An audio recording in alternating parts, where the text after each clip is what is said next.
Olá, povo de Deus, a paz do Senhor, tudo bem? Espero que sim.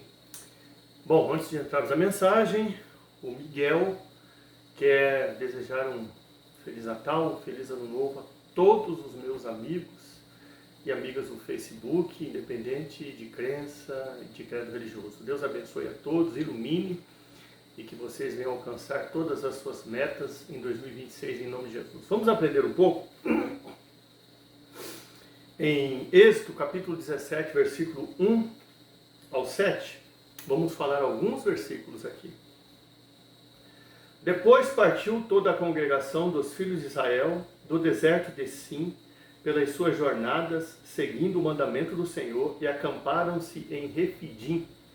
E não havia água para o povo beber. A primeira coisa que eu aprendo com esse texto é que o deserto pelo qual nós estamos passando não é lugar somente de não de Deus, mas também de sim de Deus. Porque preste atenção que o texto relata que o deserto que o povo de Israel está passando é o deserto de sim. E muitas das vezes nós achamos que o deserto pelo qual nós estamos passando aqui nesta terra, ele só vai ter não de Deus para as nossas vidas. Mas não é desta forma. Também tem sim de Deus para as nossas vidas neste deserto tão escaldante que nós estamos passando aqui nessa terra.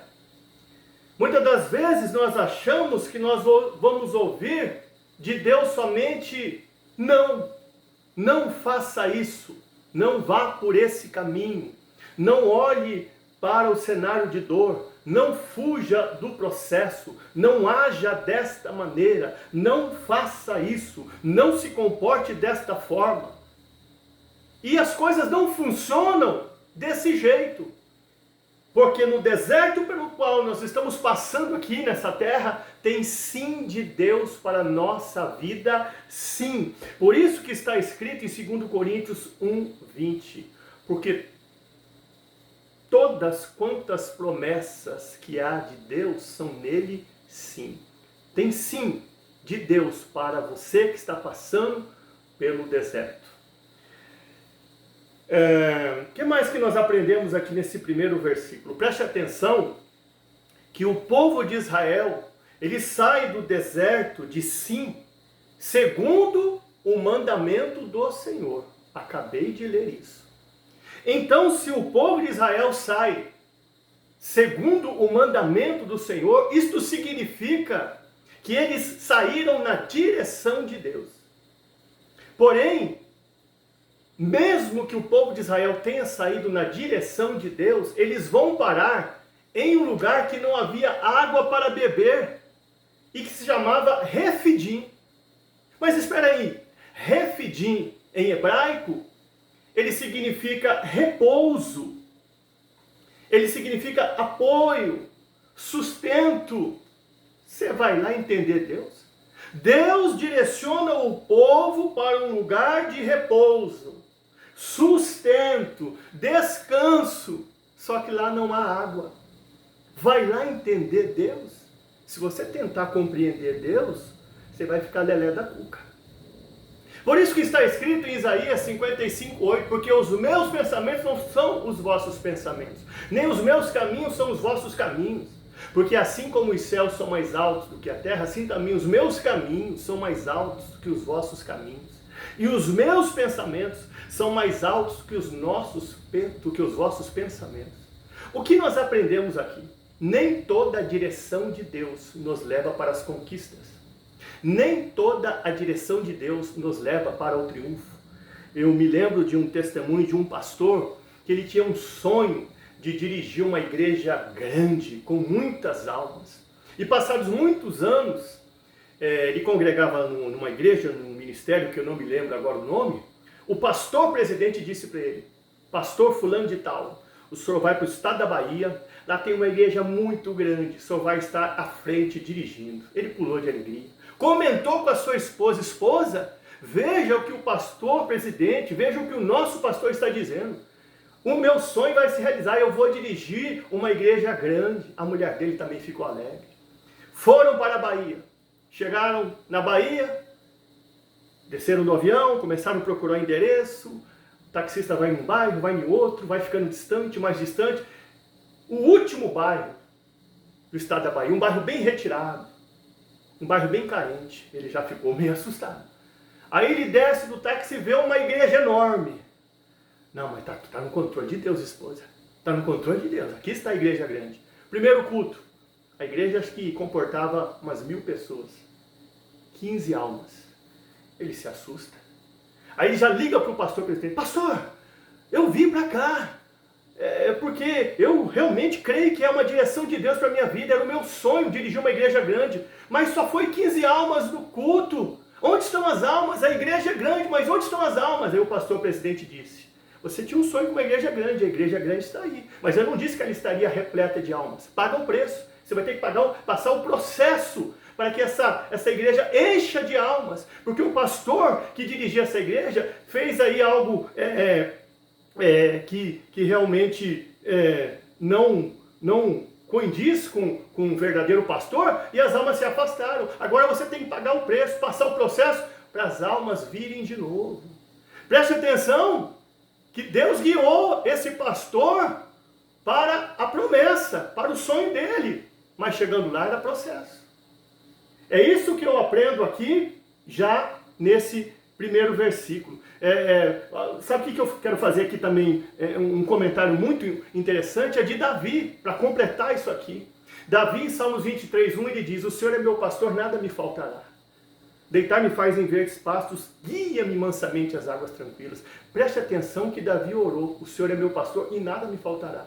Porém, nesse texto, faltou água para o povo de Deus. E Deus tinha os guiado para Refidim. Davi também orou: guia-me mansamente a águas tranquilas. Deus guiou o povo a um lugar que não haviam águas. O que eu aprendo aqui? O que nós podemos aprender com tudo isso? Deus estava querendo treinar o povo de Israel para que eles tivessem uma espiritualidade avançada, como teve Davi. Sabe por quê? É só lembrar do processo que passou Davi também para alcançar a promessa. 14 anos ele esteve no deserto, sendo perseguido implacavelmente por Saul. E durante esses 14 anos, o mesmo Davi que escreveu: o Senhor é meu pastor e nada me faltará, viu faltar para ele amor, carinho, atenção. Viu faltar para ele pessoas se dirigindo a ele, ao deserto que ele estava, estendendo a mão para ele e dizendo: olha, você está passando por tudo isso, mas Deus é contigo, você vai ser rei de Israel. Faltou tudo isso para Davi, mas ele era maduro, experiente, espiritual, e agiu como se não lhe estivesse faltando nada. Por isso que ele escreve com propriedade: o Senhor é meu pastor e nada me faltará. Era isso que Deus queria que o povo de Israel fizesse quando faltou água em Refidim. O povo também fosse espiritual, maduro, experiente, dobrasse o joelho, fizesse uma oração e dissesse para ele: Senhor, o Senhor nos trouxe até aqui, o Senhor nos guiou até Refidim, um lugar de repouso, um lugar realmente de sustento e de apoio, porém não tem água. Mas o Senhor é o Deus do impossível, que abriu o mar vermelho. Eu sei que o Senhor pode fazer surgir água do nada aqui. Isso é espiritualidade, é maturidade, é ser maduro. Deus estava querendo ensinar isso para o povo de Israel. Êxodo 17:2. Então contendeu o povo com Moisés e disse: dai-nos água para beber. O que nós aprendemos aqui? Tem certos crentes perturbados que ficam irritados quando os processos de Deus vêm sobre as suas vidas, que ao invés de suportarem esses processos divinos, se tornam insuportáveis com aqueles que estão do lado deles para os ajudar. Já viu isso? Crente tão perturbado, crente tão perturbada, que quando vem processos divinos sobre a vida deles e delas, eles ficam perturbados, e em vez de suportar o processo divino, começa a se tornar insuportável contra você, que quer ajudar, que quer dar direção, que ora, que jejua por ele. Olha aqui o que Moisés tem a ver com a falta de água para aquele povo. O povo tinha que falar com Deus e não com Moisés. Ah, mas eu já sei. Para falar com Deus, eles teriam que tirar um tempo, dobrar o joelho, ir para a oração, clamar. Isso levaria tempo, é sacrificante. Eu sei, a carne não quer orar, a carne quer repouso. Então, para o povo de Israel, seria mais fácil ficar de pé mesmo, nariz empinado, e falar com Moisés. É melhor falar de pé, com o nariz empinado com Moisés, do que falar de joelho com Deus. Eu aprendo aqui também que quando as coisas não dão certo, para certos crentes perturbados, em vez de eles buscarem a Deus, eles buscam um culpado, eles buscam uma culpada. A culpa é do pastor, a culpa é da pastora, a culpa é da igreja, a culpa é dos irmãos, a culpa é das irmãs. Não me apoiaram, não me visitaram, não vieram até mim. Assim que se comportam os crentes perturbados. No momento do dia mau, no momento difícil, no momento da crise, no momento do processo esmagador, em vez de eles buscarem a Deus, eles buscam um culpado. O povo de Israel queria, de alguma forma, extinguir Moisés da terra, colocar ele contra a parede, colocar toda a culpa nele. Mas eles tinham que falar com Deus. Já vamos aqui para Êxodo 17:4. E clamou Moisés ao Senhor, dizendo: que farei a este povo? Daqui a pouco me apedrejarão. E clamou Moisés ao Senhor. O que aprendemos aqui? Houve um levante contra a vida de Moisés. Houve um motim contra a vida de Moisés. Os crentes perturbados queriam matar Moisés, encurralar Moisés. Os crentes perturbados queriam dar fim em Moisés. E o que Moisés fez? Se levantou também contra os crentes perturbados? Disse para eles, seus endemoniados, filhos do diabo, filhos de Satanás: quem vocês pensam que são? Eu sou líder? Não. O que Moisés fez? Falou com Deus. Está aqui dizendo: e clamou Moisés ao Senhor. Moisés seguiu o mesmo exemplo de Ana. 1 Samuel capítulo 1.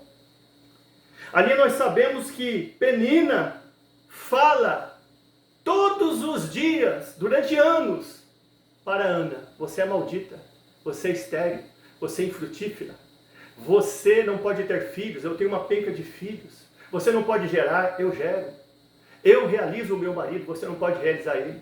E o que Ana fazia? Falava com Penina? Não. Ana não falava com Penina, Ana falava com Deus. Você se lembra também de Zaqueu? Lucas 19?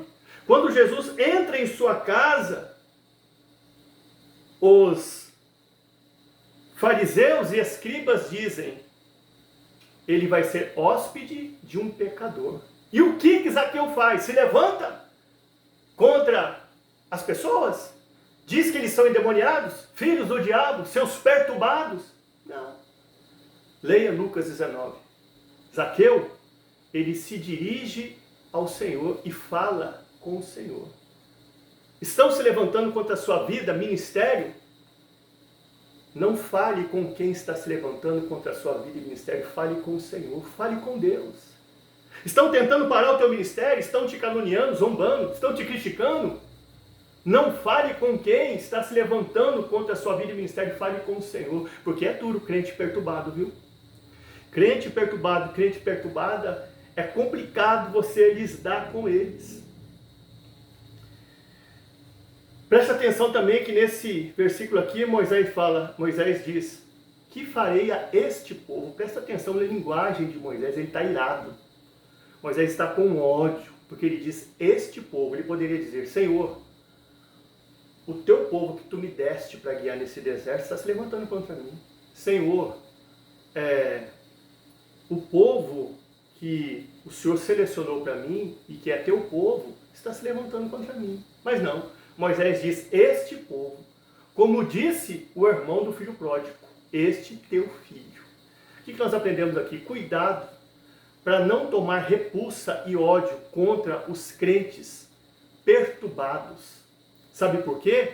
Eles podem não estar na direção de Deus, mas não estão fora do alcance de Deus. Deus um dia tratou isso comigo, eu estava começando a ficar irritado demais com os crentes perturbados, com as crentes perturbadas que têm inveja de mim, que cutuca, que são contra o meu ministério, que não aceitam o meu chamado, que sempre estão jogando uma indireta, sabe?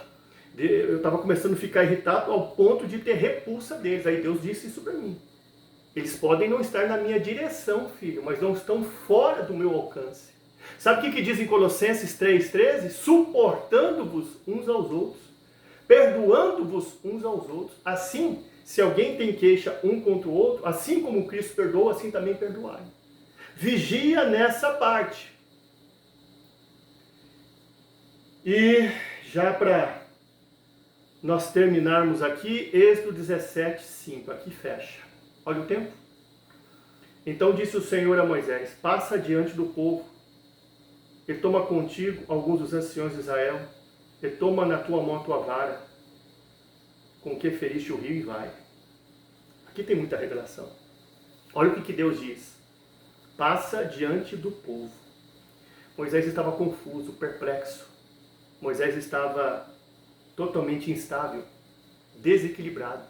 Ele estava no meio do povo, na multidão. Perdeu a noção da sua chamada. Ele estava totalmente confuso. E aí Deus fala para ele, Moisés, sai do meio do povo, torna a ser cabeça novamente, assimila o teu chamado, fica adiante, ou seja, fica na frente. Reconheça novamente quem você é em mim. Porque o líder é aquele que vai à frente e conhece o caminho. Por isso que Deus diz para ele, passa diante do povo. Sai do meio desse burburinho. Sai do meio dessa contenda. Sai do meio desse diz que não diz que. Sai do meio desse povo invejoso. Vai para a posição que eu te chamei, à frente. Você tem que dirigir esse povo. Não ouvir conselhos deles. Não ouvir o que eles têm a dizer. Você tem que estar à frente. Você tem que ser o porta-voz. O que mais que nós aprendemos aqui? Deus também diz aqui, como nós vemos, para que ele se achegasse a anciãos. O que nós aprendemos aqui? Cerque-se de pessoas espirituais. Anciãos são pessoas maduras, experientes. Cerque-se de pessoas que chegaram ao alto nível. Cerque-se de pessoas que vão impulsionar o teu ministério. Cerque-se de pessoas que vão te ajudar a romper. Olha o que Deus diz para Moisés. Toma contigo alguns dos anciões. Então cerque-se de pessoas espirituais, maduras, que vão estender a mão para você e vão te ajudar a chegar ao novo horizonte. O que mais que nós aprendemos? Depois Deus diz para Moisés o que? Toma na sua mão a vara. Vara também simboliza autoridade. O que nós aprendemos aqui? Deus estava dizendo para Moisés, reconheça novamente a autoridade que eu te dei e usa a sua autoridade. Moisés tinha perdido a sua autoridade no meio da multidão. Nós vamos te matar, Moisés. Moisés, você não é digno de ter esse chamado. Moisés, quem te disse que Deus te chamou? Moisés, quem te disse que você tem revelação de Deus? Moisés, você é um frustrado. Moisés, você trouxe a gente aqui para morrer. Quem você pensa que você é, Moisés? Cadê Deus na sua vida, rapaz? Então ele tinha perdido a autoridade. Deus estava dizendo para ele, reconheça a tua autoridade de novo, rapaz. Estou te levantando. Usa a tua autoridade. E depois Deus diz para ele, e vai. Sabe o que eu aprendo aqui? Não adianta eu estar somente adiante do povo, ou seja, à frente de um povo. Eu tenho um povo. Deus me deu um povo. Não adianta somente eu estar rodeado de pessoas espirituais. Eu ando com pessoas espirituais, maduras, pessoas reconhecidas. Eu estou perto de pessoas espirituais. Não adianta também eu reconhecer que eu tenho autoridade divina. Eu tenho autoridade divina, os demônios me respeitam. Não é todo mundo não, eu tenho autoridade divina. eu também tenho que compreender que eu preciso andar na terra, caminhar. Deus disse, vai, sai da mesmice, sai da zona de conforto, Moisés, anda, caminha, dá passos largos em direção ao propósito, seja espelho para esse povo, mostra para eles que nós temos que caminhar, nós temos que andar para conquistar, Moisés. Mostra que você tem um chamado, mostra que eu te chamei, mostra a autoridade, caminha, anda, dá passos largos em direção ao propósito, à terra prometida. Você tem que caminhar. É isso que eu aprendo aqui. Moisés precisava marchar. Por isso que está escrito em Filipenses 3:13. Quanto a mim, eu não julgo ter alcançado, mas uma coisa eu faço, e que é, esquecendo-me das coisas que ficam para trás, avanço para aquelas que estão diante de mim. Deus estava dizendo para Moisés, esquece se o povo está te caluniando, zombando, ridicularizando, o povo queria te matar, esquece, perdoa esse povo. Vai adiante, esquece o que ficou para trás, vai adiante. Deus está dizendo para você, vai adiante em 2026, vai adiante em 2026, vai adiante em 2026. Esquece tudo o que fizeram para você, esquece quem tem inveja de você, esquece quem tem rancor contra você, esquece quem tentou te destruir, esquece quem tentou te matar espiritualmente, esquece quem falou mal, esquece quem deseja a tua morte. Vai adiante, esquecendo-me das coisas que ficam para trás, avanço para aquelas que estão diante de mim. Para terminar, Êxodo 17:6. Eis que estarei ali diante de ti sobre a rocha. E Moisés assim o fez diante dos olhos dos anciãos. Presta atenção, Deus diz, eis que estarei ali diante de ti. O que nós aprendemos aqui? Quando nós obedecemos a Deus, quando nós nos posicionamos, nos colocamos diante do povo, exercemos o nosso chamado de cabeça, de líder.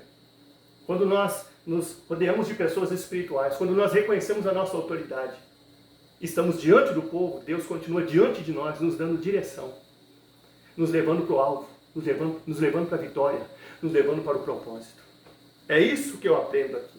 Moisés, Deus estava dizendo, você se posicionou diante do povo, eu estou diante de você. Você não vai se perder. Você vai chegar ao lugar da vitória. Você vai chegar na terra prometida. Você vai colocar esse povo lá, que é o meu povo e teu povo também. Por isso que está escrito em Isaías 45:2. Eu irei adiante de ti, endireitarei os caminhos tortuosos, quebrarei as portas de bronze, despedaçarei as trancas de ferro, mostrar-te-ei os tesouros escondidos e riquezas encobertas, para que saibais que eu sou o teu Deus. E para terminar, a Bíblia está dizendo aqui que eu disse também, e assim o fez diante dos olhos dos anciãos. Mas espera aí. Existiam 2 milhões de pessoas no deserto. Por que a Bíblia está relatando que Moisés fez isso diante dos olhos dos anciãos e não diante dos olhos de 2 milhões de pessoas?